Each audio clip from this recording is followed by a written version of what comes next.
Olá, seja bem-vindo ao CR News desta sexta-feira. E olha, o assunto hoje é de extrema importância, é a campanha Setembro Amarelo, que mais do que uma cor ou um símbolo, o Setembro Amarelo é um chamado à vida, uma oportunidade para falarmos abertamente sobre a prevenção ao suicídio e a importância do cuidado com a saúde mental. O suicídio é um problema de saúde pública que atinge pessoas de todas as idades, classes sociais e gêneros, mas a esperança e a informação é uma poderosa ferramenta de prevenção e o diálogo pode ser o primeiro passo para mudar o rumo de uma vida. Por isso convidamos o psicólogo Alexandre Céspedes para nos ajudar a quebrar tabus e entender melhor como podemos agir tanto para nos ajudar quanto para ajudar quem está por perto. Olá, Alexandre, seja bem-vindo, tudo bem com você? Uma ótima noite. Boa noite, Natália, boa noite a toda a audiência do CR News, é uma honra estar aqui para falar de um tema tão importante. Tema de extrema importância, né? Setembro Amarelo, então explica pra gente o que é o Setembro Amarelo e por que é tão importante esse assunto. Bom, Natália, o Setembro Amarelo é um mês que é, desde 2015, voltado para a conscientização e a importância e poder evitar casos de suicídio, né? E ele foi incorporado pela saúde brasileira, ele veio dos Estados Unidos e foi incorporado pela saúde brasileira no calendário das cores, né? Então setembro se tornou Setembro Amarelo, o setembro de prevenção ao suicídio.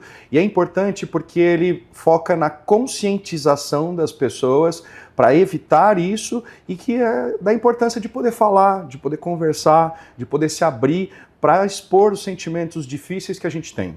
Também um alerta, acho que para a família, ficar mais atenta aos sinais. Exatamente, exatamente. Poder avisar a família que é possível ajudar, né? Que é possível, que a pessoa que está com sofrimento psíquico, ela pode ser auxiliada e que o suicídio ele pode ser evitado. E por que ainda é considerado um tabu o suicídio? Um tabu porque claro que o suicídio é envolto com muitas questões de estigma, preconceito. Historicamente isso acontecia, né? Mas, além disso, eu acredito que o óbito por si só ele já gera muita culpabilização da família. A família se sente muito culpada com o óbito. E sendo este o suicídio, este sentimento de culpa, ele se potencializa, né? O que faz com que a família envergonhada se cale e se feche. E não só não procure ajuda, porque a gente sabe que um caso de suicídio na família afeta de 5 a 6 pessoas, são afetadas diretamente. Então é super importante trabalhar isso e super importante que a gente tenha esta consciência a respeito disso. É porque a gente vê que as famílias não falam, né? Muitas vezes o motivo da morte daquela pessoa, nem noticiários, a gente também não noticia quando há um suicídio. O noticiar, Natália, é em função de um efeito que chama efeito Werther.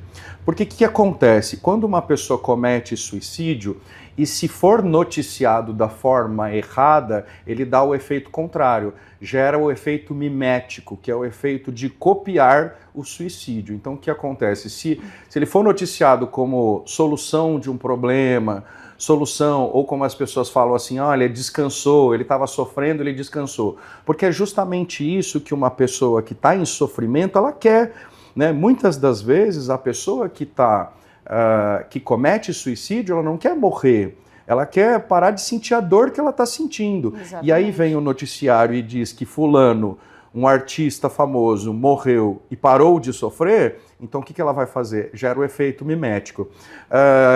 O nome Werther tem a ver com um livro que foi escrito no século XVII, né? E na época em que ele foi publicado, ele já gerou um efeito de copiar, o suicídio copiado, né? Então, muitos jovens da mesma idade se suicidavam com a mesma roupa, com a mesma arma de fogo, da mesma forma que é descrito no livro, né? Outro exemplo é a Marilyn Monroe na década de 60, também foi 13 Reasons Why, que foi uma série famosa da Netflix nos anos 2000, também gerou um efeito mimético, tanto que as cenas mais explícitas foram retiradas para evitar esse efeito mimético. Então, é muito delicado divulgar abertamente. Então, se espera que os noticiários sejam discretos ao dizer a respeito disso, para não gerar esse efeito. A gente vê que, principalmente entre os jovens, tem aumentado, né, infelizmente, jovens, crianças, o número de suicídios. Tem aumentado. A gente percebe, inclusive a partir da pandemia, e nos últimos 10 anos, a gente tem um aumento de quase o dobro, né, entre os jovens e entre os adultos, de 43%. A gente tem um aumento. Os efeitos são diversos, né? Porque é um evento muito complexo, né, Natália? É um evento que mistura situações psicossociais, biológicas, etc. Então é um evento de efeito complexo. Contudo, a gente entende que questões a respeito da pandemia, o isolamento social, o excesso de telas e todas essas questões podem gerar a falta de conexão com os seres humanos. E essa falta de conexão gera, sim, o efeito aí de como causa o suicídio. A busca da solução do problema como suicídio. E esse é o grande problema, né? A gente entende que o suicídio é uma solução permanente por uma causa que sempre é temporária. E é isso que a gente fala com os pacientes e com as pessoas de forma geral, né? Entenderem que este é sempre é um problema temporário. Bom, a gente falou aqui de jovens, crianças, mas a gente vê suicídio em várias classes, várias idades, né? Independente aí também da condição socioeconômica da pessoa. Sim, sem sombra de dúvida. É uma epidemia, se é que eu posso dizer assim, que não escolhe classe social, credo, cor ou religião, né? A gente tem alguns fatores de risco, sim, Natália, que a gente pode dizer que são tidos como fatores de riscos. Então, a gente tem fatores, transtornos psiquiátricos. Então, se a pessoa tem transtornos de humor depressivo, ansioso ou bipolar, fatores físicos incapacitantes também deixam a pessoa com um pouco mais riscos. Questões psicológicas recentes, então uma perda recente, dores atuais, etc. E também questões demográficas. Homens cometem mais suicídio que as mulheres. As mulheres tentam mais, mas os homens morrem mais de suicídio. E homens entre 20 a 49 anos, mais ou menos. Então, aí do jovem até o senhor é mais propenso a essa questão. Mas é como você falou, a gente tem que estar atento, já que todos, né, estão propensos a isso, uma mulher corre esse risco, tenta muito mais, então a gente tem que estar atento a todas as classes, todos os sexos, todos os gêneros, né? A gente tem que estar atento a todo mundo.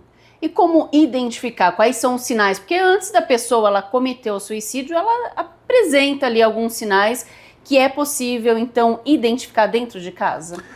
Dá para identificar, dá para a gente ter uma suspeita, né? É sempre um evento que ele tem um transtorno, muitas das vezes tem um transtorno de base e que ele gera e ele acontece por uma questão da impulsividade. Está atrelado às duas coisas. Por outro lado, a gente percebe que a pessoa, em algum determinado momento, ela começa a namorar a ideia, né? Então, olha, minha vida não vale nada, eu não valho nada, seria melhor se eu estivesse morto. Esses devem ser já um sinal de alerta. Um quadro depressivo. De um quadro depressivo e que as pessoas em volta devem tomar cuidado, porque começa a se transformar numa possibilidade para a pessoa.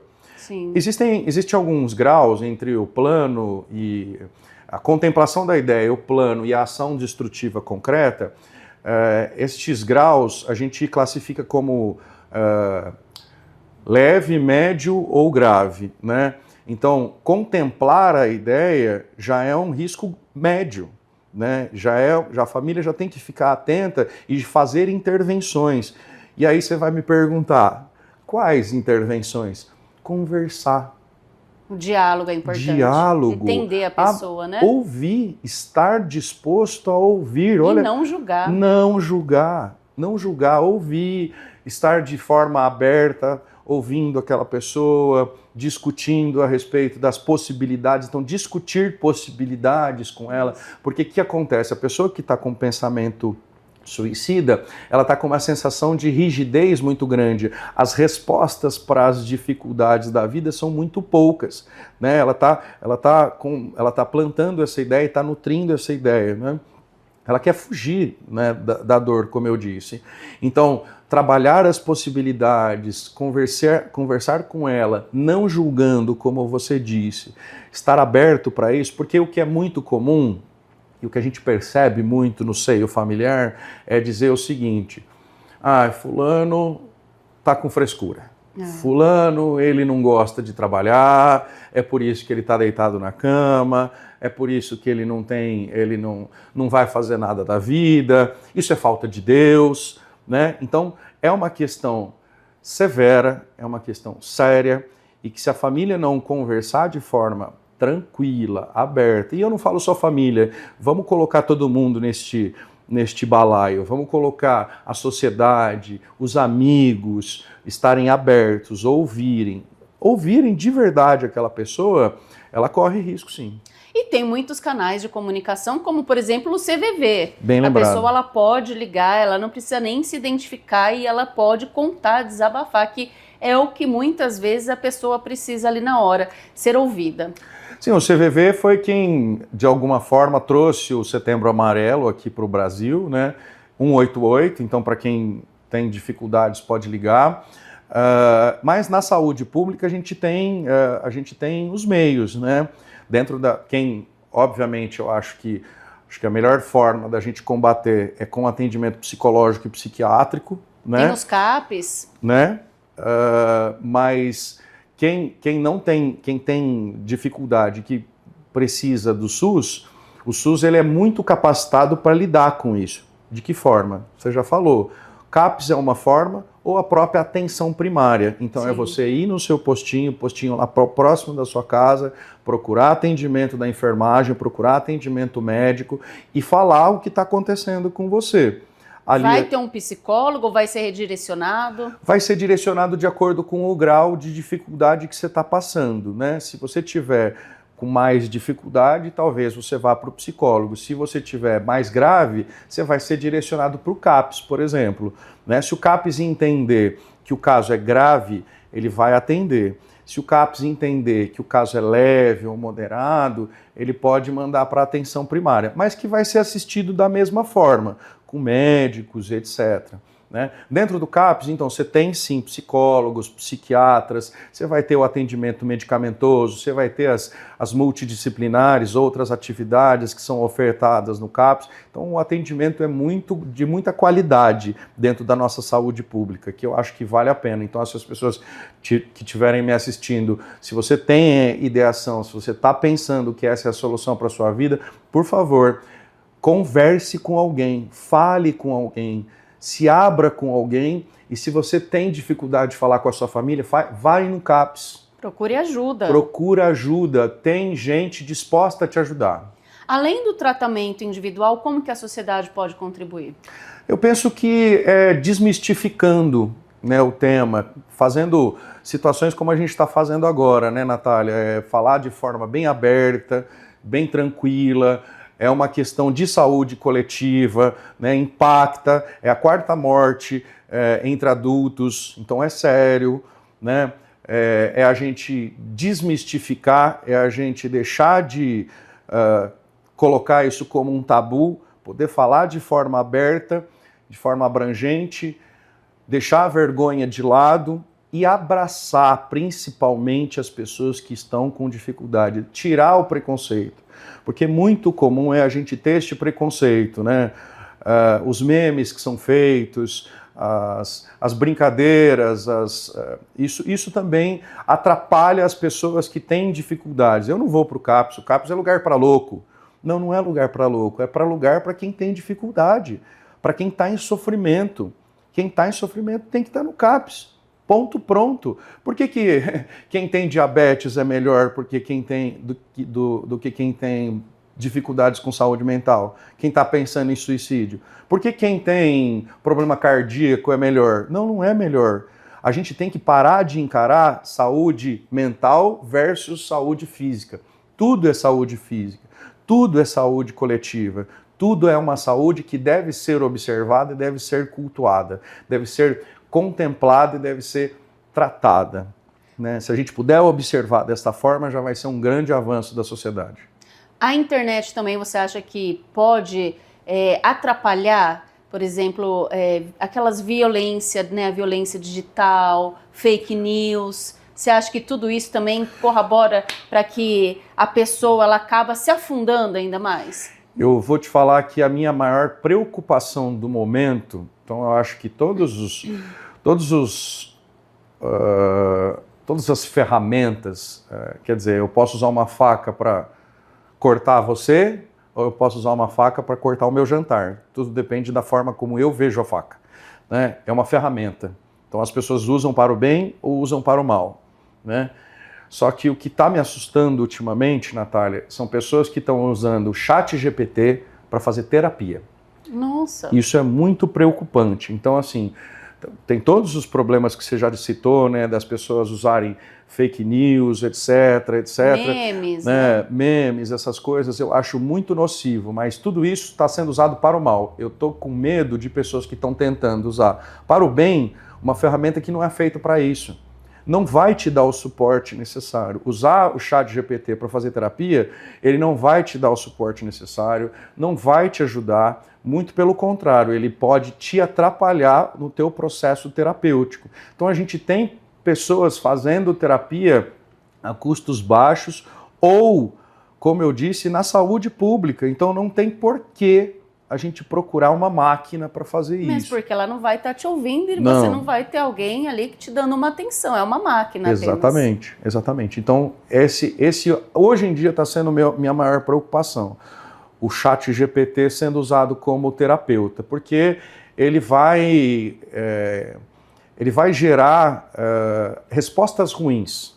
Não é o que se espera, não é adequado. Então, eu acho que, se for outra orientação que eu dou para a população, por favor, procure profissionais credenciados, cadastrados, formados, né, com registro no seu conselho de classe e, não tendo condições de acessar esses profissionais de forma particular, vá na saúde pública. Aqui, Catanduva tem uma saúde pública, uma saúde mental exemplar, tá? As pessoas não têm noção como é organizada a saúde pública aqui em Catanduva, então vale a pena as pessoas procurarem estes canais para fazerem as suas terapias, os seus cuidados. Mesmo porque tem o tratamento medicamentoso, né? Então, que é de extrema importância, faz parte ali do tratamento que a pessoa, se ela está ali conversando com o ChatGPT, não vai ter essa orientação. Não, com certeza. O que acontece? Muito do transtorno depressivo também é falta de um neurotransmissor específico, né? E que ele só vai ser estimulado a partir de uma produção química. A gente já descobriu quimicamente que é possível estimular isso. Então, por que não usar? Tem algumas pessoas, inclusive, também que têm preconceitos em relação a isso. Natália fala, eu não vou tomar remédio porque eu não sou louco. Né? Então, eu ouço muito isso. Eu tenho pacientes que fazem terapia comigo, eu indico, né? E tem resistência de fazer atendimento com psiquiatra, mesmo com a minha indicação. Por exemplo, esses medicamentos, eles devem ser tomados sempre ou por um período? Depende do transtorno e depende do diagnóstico, né? Alguns transtornos de humor, eles podem evoluir ao longo do tempo, mas alguns são transtornos de base. A pessoa vai ter para o resto da vida e que ela vai precisar daquele medicamento para o resto da vida. Assim como um diabético, vou insistir, assim como um diabético necessita de insulina para o resto da vida. E tudo bem também, sem problema nenhum, né? Então, assim, esse preconceito também, ele precisa, de novo, a gente gente precisa repensar nesse preconceito, né? Não é porque eu estou tomando medicação que eu sou louco, ao contrário. Que bom que eu estou tomando medicação porque eu estou me controlado cuidando. também, né? Exatamente. Exatamente. Bom, eu queria que você falasse também um pouquinho em relação aos adolescentes, que é uma fase difícil, né? Pai e mãe tem que ter mais paciência, tem que perceber também os sinais, porque muitos adolescentes chegam naquela fase que eles cobrem o corpo, naquele sol de 40 graus, eles estão ali de moletom, e aí todos eles andam iguais, né? Com aquelas roupas, naquele calor, e muitos se escondem, esconde corpo, a gente vê mocinhas, e também alguns acabam se cortando. Sim. Né? Como que a mãe e o pai devem agir, conversar, ter mais diálogo com um adolescente que muitas vezes não quer ouvir pai e mãe? Difícil. Pai de adolescente, excelentes pais de crianças não são excelentes pais de adolescentes. A adolescência é uma fase muito difícil, por quê? Quando entra na puberdade, a criança ela se transforma fisicamente.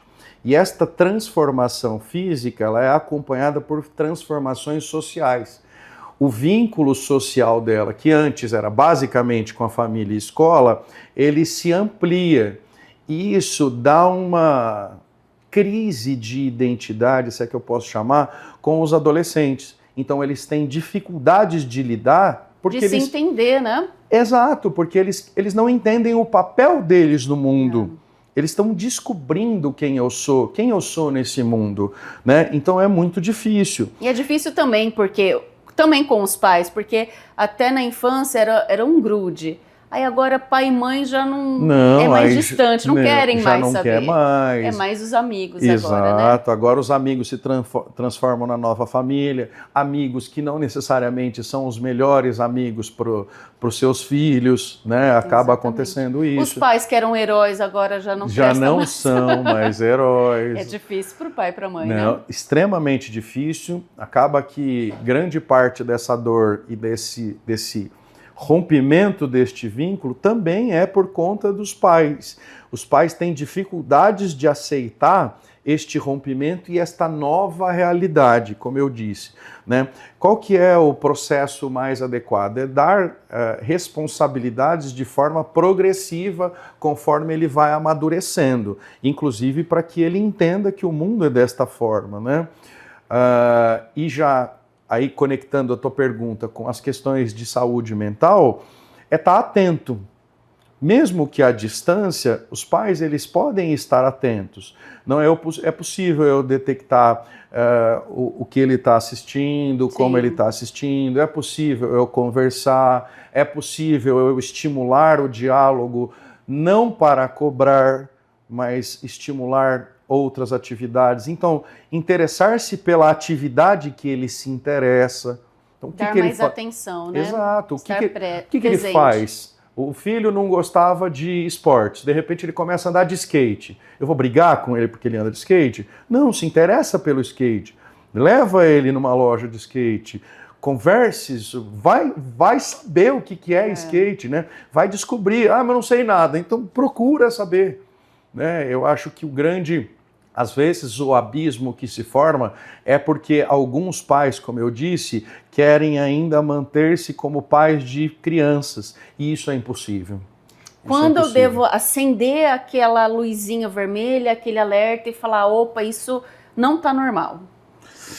É uma pergunta bem delicada, né, Natália? Por quê? Porque a gente está falando de hábitos, né? A gente está falando de hábitos e a gente está falando de quebra de hábitos também, que esses adolescentes eles precisam, que eles estão redescobrindo o seu ambiente. Que eles, né? se isolam mais, né? Eles se isolam mais, eles vão observar coisas diferentes que a gente não observava. Então, assim, é bem complicado, mas o fato se é para eu dar alguma regra, que a vida não existem regras, eu acho que é importante dizer, é sempre estar atento a hábitos sociais,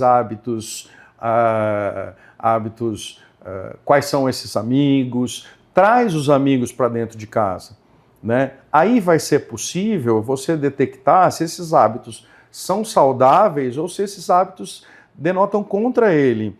porque a gente já ouviu várias vezes, né, acho que até na década passada, aqueles jogos que aconteciam nas escolas, em que uma das coisas era a automutilação, e por fim acabava com suicídio, a tal da baleia azul, né? Então, assim, acho que o mais importante é a proximidade. Aproxime-se, interesse-se pelo que ele se interessa, entenda, aceite que ele está diferente, aceite. E dentro desta diferença, qual a variação de comportamento? Porque aí eu vou ser capaz. Você não gosta dos amigos dele? Chama os amigos dele para dentro da casa. Por quê? Por que você não gosta? Só porque eles têm hábitos diferentes? É importante entender isso. Ele está diferente, ele é uma pessoa diferente, mas dentro da diferença, é saudável ou é nocivo? Né? Os pais têm que estar mais próximos. Próximos. Se fosse para dar uma regra, a regra é essa. Pais que têm problemas de depressão, os filhos também terão ou não? Isso é uma pergunta interessante. Existem alguns estudos que mostram que existe alguma questão genética envolvida em transtornos psiquiátricos, tá? Contudo, não existem estudos aprofundados que conseguiram uma resposta definitiva, mas existem indícios, sim, de alguns transtornos de correlação genética, tá? Uma mãe psiquiátrica, uma mãe depressiva, certeza que ela vai ter filhos depressivos? Não. Né? E o contrário também é a mesma coisa. Então a gente não tem certeza disso, contudo, existe uma correlação sim de questões genéticas de envolvimento. Tem que prestar atenção. Tem que prestar atenção. Se existe caso de transtorno psiquiátrico na sua família, é importante que você fique mais atento para os filhos, para os parentes. É importante. Quais são as dicas ou as recomendações que você dá para aquela pessoa que ela tem pensamentos suicidas? Se eu pudesse falar com todo mundo agora, eu diria: fale com alguém. Fale com alguém. Fale com alguém. Fale com alguém. Fale com alguém. É fundamental. Essa dor que você está sentindo, alguém pode te ajudar. Se não dentro da tua família, se não dentro da sua casa, alguém fora da sua casa vai te ajudar e tem jeito.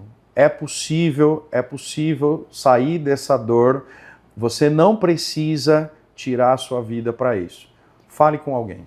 É possível determinar o perfil da pessoa que... É aquilo que eu te falei, né? Existem alguns fatores que eu considero de risco, né? Então, fatores demográficos, homens a partir dos 20 anos, questões psicológicas recentes, questões psicológicas, eu acho que também são fatores de risco. Transtornos psiquiátricos também eu acho que são transtornos psiquiátricos, então transtornos de humor, histórico na família, etc. Acho que são interessantes. E condições clínicas incapacitantes, então, por exemplo, a pessoa tem HIV, ela sofreu uma queimadura severa, ela perdeu um membro, então essas também são condições clínicas incapacitantes, também são fatores de risco. Vale a pena a gente não se descuidar da saúde mental dessa pessoa. Bom, lembrando que Setembro Amarelo é um mês dedicado, né, para que as pessoas elas possam estar mais atentos, mas o ano inteiro a gente tem que estar atento àquelas pessoas, né? Bem lembrado, Natália. É importante a gente dizer, né? A gente fala de Setembro Amarelo, a gente trabalha as questões de prevenção ao suicídio, mas muito importante dizer, suicídio não acontece só em setembro, né? Suicídio não acontece só em setembro, questões de saúde mental são importantes o ano todo e é importante a gente prevenir e falar disso e estar aberto a isso o ano todo.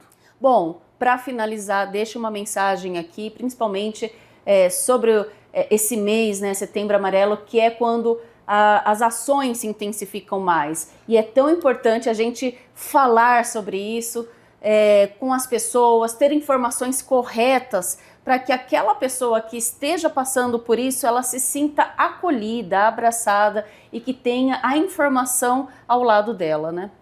Bom, se eu pudesse falar então para os familiares, eu diria: ouça, né? Pergunte.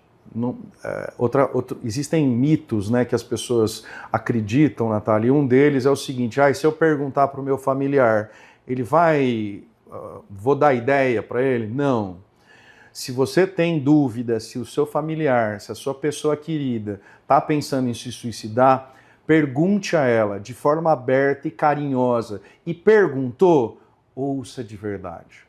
Ouça de verdade aquela pessoa com o coração aberto, não dê respostas. Acho que outra coisa que é importante dizer, Natália, as pessoas acham que quando você está conversando com alguém que está com dificuldades em saúde mental, que a gente tem que dar as respostas para a vida dela. Não, eu só tenho que te escutar.